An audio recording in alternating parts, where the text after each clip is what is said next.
we decided to go with the spooky month, seeing as it is October and all things Halloween and all things kind of scary. And as we know, unfortunately, our pets, I see most of you guys here, dog lovers, they get scared. Of course, unfortunately, they also get scared because fear is a very useful emotion to have for survival. So just to kind of give context, I'm Ilse Fourie. I run No Fret Vet and Pet Care Consulting, where my focus is on fear-free care.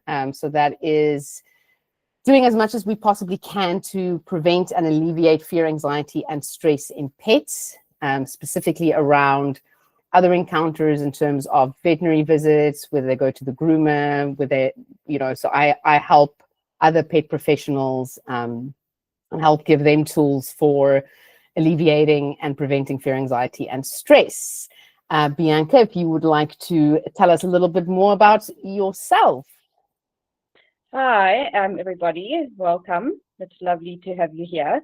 So I've been running Happy Dogs, which is a dog training school in Knysna for the past 13 years.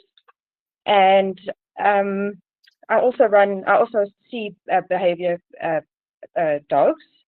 And it's just such a wonderful opportunity to be working with Ilse as we navigate this new and exciting fear-free in the garden route. So here we are, and we're going to kick off. Back to you, Ilse.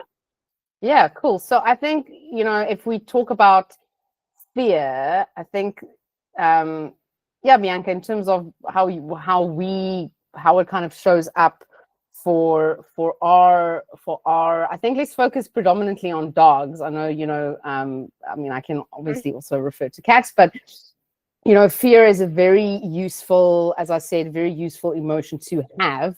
According to a neuroscientist, Jaak Panksepp, he actually laid out core emotional states and the fear system. It's an actual, he refers to it as the emotional systems because they work as a system. So it's different neural pathways in the brain, different structures within the limbic system of the brain that get activated, and it's literally almost like little pathways that he identified in brains to so when an animal was scared or he elicited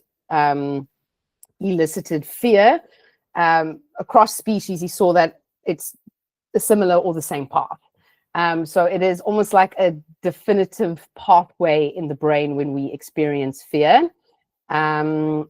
It is there to keep us safe. It is a very strong emotion because if we do not experience fear, we will not be able to survive. It keeps us out of danger. It triggers our hazard avoidance behaviors. And it depends on the species what that would look like. It's mainly, Bianca can maybe talk about what that specifically would look like in dogs. But there's different strategies that an individual can use. And we can talk about those. Bianca, maybe you and I can kind of talk about those together. But what's very important is that without fear, none of us would be here because our ancestors got scared of stuff and they made sure that they stay alive. Yay. Yeah. So Bianca, what does fear look like in dogs? So it was funny because I was thinking about it during one of my training sessions today, and basically I had this dog who's usually quite motivated by treats. This dog comes from animal shelter, and today was the first day that she exhibited fear, and the environment was very calm because usually in fear, sometimes it goes to an environment that's just too overwhelming for the dog to handle. And the dog literally just froze. At any interface of being asked for a behavior, the dog froze, the dog's ears went down, and the dog was non-responsive. There was just no response in the dog. The dog was not able to even respond because the dog's body had gone into a fight or flight in that moment. Yeah, I think what's quite it almost sounds like that moment was potentially like an appraisal moment in terms of like what to do next. Like, should I run? Can I run? Kind of looking at the situation, trying to figure out what next behavior will keep me the safest. Because we refer to it as the 5 F's of fear. So it's very species dependent. But essentially it's fight, flight, fidget, fawn, freeze, and then for certain species, faint. Dogs don't faint. Well, I mean, I'm pretty sure the dogs have fainted, but as a fear strategy, that's not one, goats do, playing possum, I guess, as well. So yeah, it sounds quite a lot like he was it a he or a she? So it was a she, and bless her. and she and from the person who was the handler of the dog was quite irritated by this behavior. She perceived this behavior as being something naughty, as if the dog didn't want to respond to her, which was very interesting because it's not noticeable to a naked eye when a dog has gone into that fear response. It just looks like disinterest. And that's also where that fidgeting behavior can come in, right? That kind of like, oh, look at me, I'm so busy, I'm gonna go sniff over here, and I'm gonna, go do something else over there. That kind of busyness, almost that like fill in behaviors because of uncertainty. Yeah, and it wasn't. It seems like it doesn't matter it does matter the environment, but it could have just been a bird passing by, or there were sheep on the fence line, and for a dog who'd come from animal shelter and wasn't exposed to all these different environmental dynamics, it could have just been the bird flying by that initiated the fear response in this particular dog. Have you experienced something like that before? Yeah, I think that's when it comes to triggers, that's such an important thing to bear in mind. It's such a individual, it's such a from the individual's point of view, right? Like something that I might find triggering. I mean, that's essentially what we call it, right? Like I know triggering is this very like kind of woke word, or that kind of thing, but it is essentially it is an actual legitimate trigger. The bird flying over the dog's head, we don't know what could have potentially happened. It's based on previous learning, it's based on the environment, and of course it's based on genetics, and very importantly the critical socialization period, which I think Bianca, you and I will probably in the future do one in terms of puppies and ages and stages. But essentially that first 16, well, depending on the breed, between 12 and 21 weeks of life, what essentially happens there can very much set up what those triggers are. If there was a negative experience during that time, like let's say, and that's also the other thing when it comes to fear. It could be even a one event learning, or that what we call suspicious learning, where maybe something happened that was quite traumatic for the dog, like they injured themselves or they heard a very loud noise, and it happened to be a bird fly past at the same time. But it's like, oh, the bird. So now every time I see a bird, I'm going to feel that pain, or I'm going to start perceiving that pain, because it's that they are such associative learners. And I think that's something we when it comes to fear need to bear in mind. It can literally be something like that, where it is that association. And we know with fear, it's a very powerful, that memory needs to be very powerful. We need to remember like super, super hardcore. That's what happened. So how would you go about kind of thinking about triggers for dogs, and when you have like a behavior consult, how do you kind of go about assessing and kind of identifying those triggers? Well, I first would obviously get case history to see, what is the actual history of the dog. For example, I had a 8-week-old spaniel who was fine, came from a very good breeder, but by the time that she had come to her new home, she was just not capable of even walking outside her house because there was just so many 8 weeks. So many trigger responses that the dog was not capable in its body to handle what was going on the outside. And so that was quite baffling to me to experience that. So for me, that was something that I tracked back, going back to your question of how do you find out what the triggers are. It seemed like it preceded the time the dog obviously got to their new owners. It was something that the breeder didn't perhaps expose the puppy to general life or mental stimulation during the time where the dog was with the mom and the breeder, because it's almost equivalent to, a baby being put in a cot and, covered with a mosquito net and never exposed to external stimuli. So it's So very dangerous. it's very dangerous. So that was an example, a concrete example that I've recently been exposed to myself.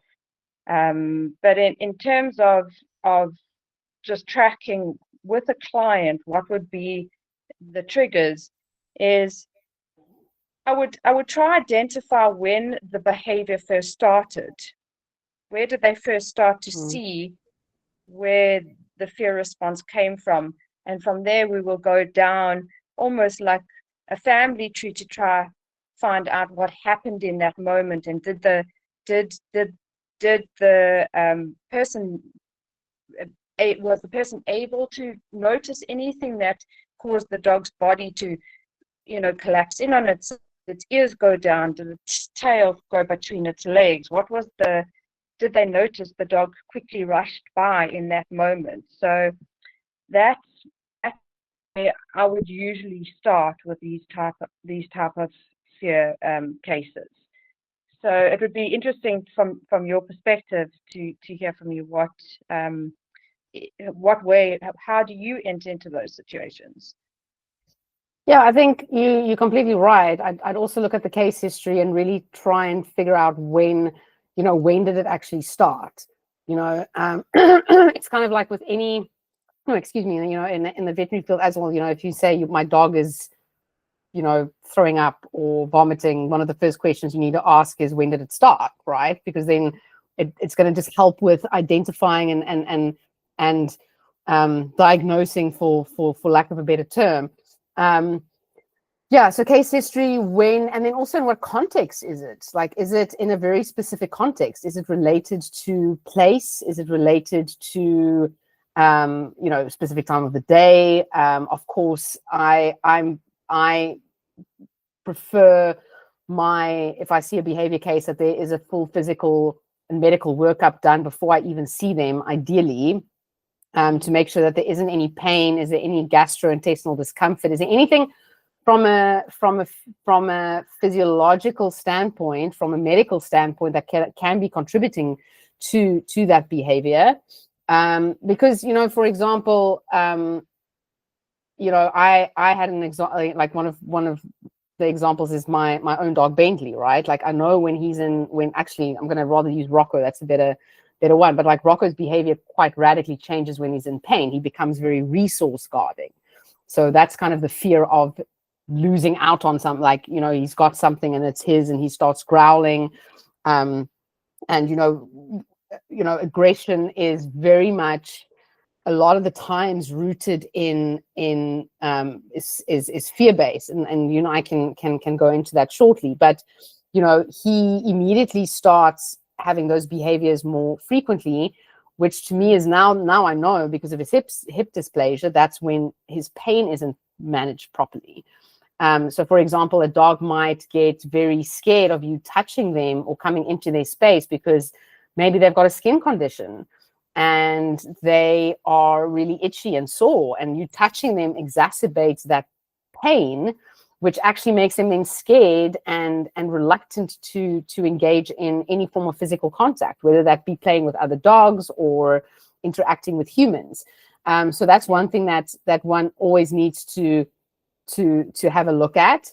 And then, yeah, you know, like you said, like kind of like really granularly and very systematically work through, and also having a look at, you know, and speaking to the breeders and speaking to wherever the dog was, what happened during the critical window, what happened between the ages of 2 weeks of age for that puppy, and depending on the breed, but, you know, for German Shepherds, for example, we now know their critical window closes, or not closes, their critical window shrinks, so to speak, around 12 weeks. Your gun dogs, so like your Labradors and your Golden Retrievers, that's more towards your 21 weeks. And having a look at what were they actually exposed to.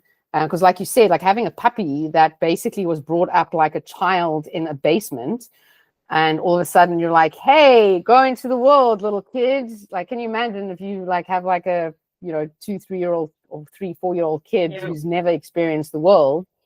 Of course, like, how, you know, it's always like, you know, I you know, a lot of times people would ask me, oh, but why can't my dog just cope in all situations? And I'm kind of like, well, why don't you cope in all situations? Or, well, you know, like, or rather like, can you cope in all situations? I know I can't cope in all situations. Something changes, like, you know, so I think our expectation, I think that's another thing that, you know, you were touching on it when you were saying, when you were talking about the pet guardian, in the case of the dog that, you know, had the freeze response, is we don't immediately go, oh, wait, hang on. What we should be doing is, maybe the first question we need to ask is my dog maybe not coping? That's always the first question, not, oh, why are they naughty? Or why? I mean, I actually saw, literally before we came on, I saw a quite a large veterinary clinic in South Africa do this post about like, oh, is your dog naughty and what to do about it? And I mean, it irks me because, again, naughty doesn't exist. It's just it's a way in which a dog, what other resources does a dog have to express that emotion that comes up in certain places? It's almost like the only way that they can show us either they're in pain or they're experiencing something that's unfamiliar to them is to show a response, whether it's growling or lifting a lip, or you know, whether it's a body language that shows the guardian that this dog is actually suffering an emotion at that very moment. It's not to say that the dog's going to get stuck in that emotion.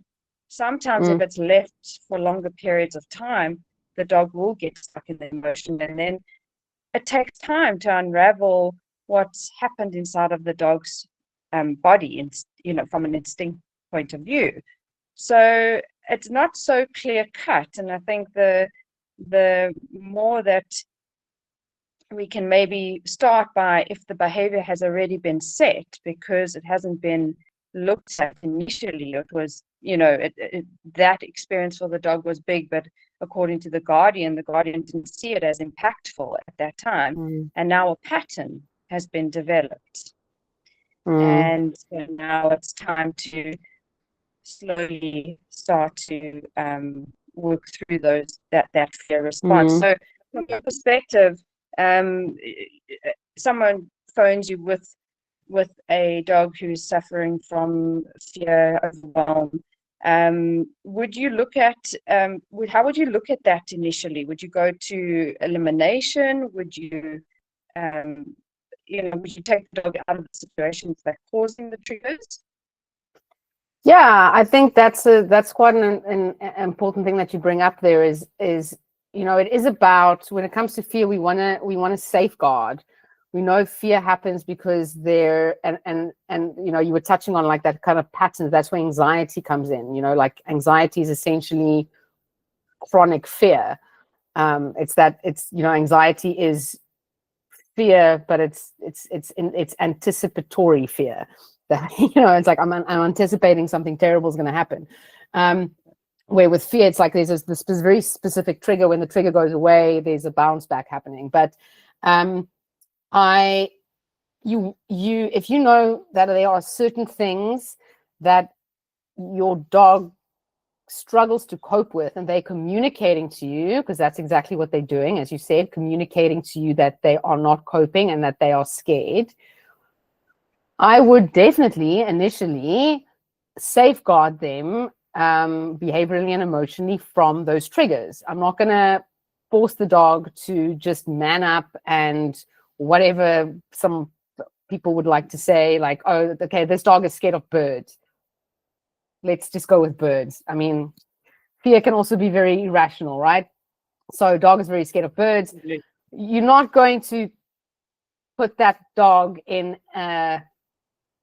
what do you call it? Aviary. What is it with all the birds, that thing? Yeah, an aviary. You're not going to go in. Yeah, I'm not going to like push the dog in there. I'm not going to flood the dog. I'm not going to be like, hey, just like hang out with all the birds and get over it. And I'm going to initially be very cognizant of when those triggers appear. And I'm going to actively avoid those triggers, because every single time that dog is faced with that trigger, that amygdala gets activated, that behavior gets rehearsed. There is no, because we're not teaching coping strategies. You can't teach. I always say to my clients, because they're always like, oh, but if my dog does this, what should I do? And I'm like, well, you shouldn't be in that position in the first place. You're not there yet. I'm not saying we have to completely like isolate them. I think initially, yes, while we're teaching them, and then there's a gradual introduction of the triggers, but you have to teach coping strategies. If we do not teach our dogs coping strategies, there is no way that they can learn how to navigate and regulate their emotional state. So it would be, while teaching those coping strategies, and there's, we've got a whole, toolbox full of things that we can use and combine, and kind of get them to think slowly and slow down and use a little bit more of their prefrontal cortex rather than just going into the amygdala. Sorry, I always go off topic. I always like kind of just ramble on. I can, me, I can talk about this stuff for hours. You're on track. You're tracking the way in which people how would we come into a space with a frightened dog, a dog who's not capable of responding? How would that you would do for that dog to be able you broke up a little bit, did? I was saying that, you who really is experiencing and it's in the you're breaking up. I don't know if he's breaking up for other people. If I understand correctly, it's like, do you mean, Bianca, when I get to a consult and the dog is like super heightened? Yes. In that actual moment, the dog is very heightened. Mm-hmm. So what I would do is I would have, yeah, sorry. Yeah, no, go for it. Well, I always go with a whole bunch of treats, and the reason we use treats, so I would have different values of reinforcers. So I would have from chicken to like all sorts of different varieties of it, to kind of, I can also use it as a diagnostic tool to see how, at what level they are. So if I take a piece of like delicious steak and I throw it away from myself because I don't want the dog to come to me, because especially if I'm the trigger, the last thing I want them to do, I would toss it very, very far away behind them. If I see that they're not able to eat that, if I see that they're not able to actually physically eat that steak and they're still losing their mind, right? Then I know, okay, their amygdala is so activated. I would then increase my distance. So I would go further. I would go further away. I would direct the owner that where they're on lead or whatever, just, whatever. Essentially, the first step would be to create distance. I mean, I've had it before where I was in a consult back in Abu Dhabi. I remember there was actually 2 cases like that. And that was also just a safety concern, because I could see safety management was going to fail and I was actually potentially going to get bitten. I did a virtual consult. I said to them, this dog is too heightened, and I am going to literally, I moved further away. I moved very, very far away. I turned, my body language was indicating to the dog completely, like, I'm not interested in you. There's nothing. I didn't make any eye contact. Like, I did all of those protocols, and this dog just wouldn't let up. And I just like instinctively knew, like, if a management fails, if that lead drops, I will be bitten. Yes. And then we actually did the consult online, and we started working with strategies. We put safety management in place. Now, this is also specifically with aggression. We put layers of safety in place so that once after about, I think it was about 2 months or so working with me, and she started having those protocols in place, I could then come and visit at a distance. And then we gradually, up the ante in terms of me being closer and closer and closer to the dog, always working at the dog's kind of threshold. Is that a similar kind of strategy that you would use?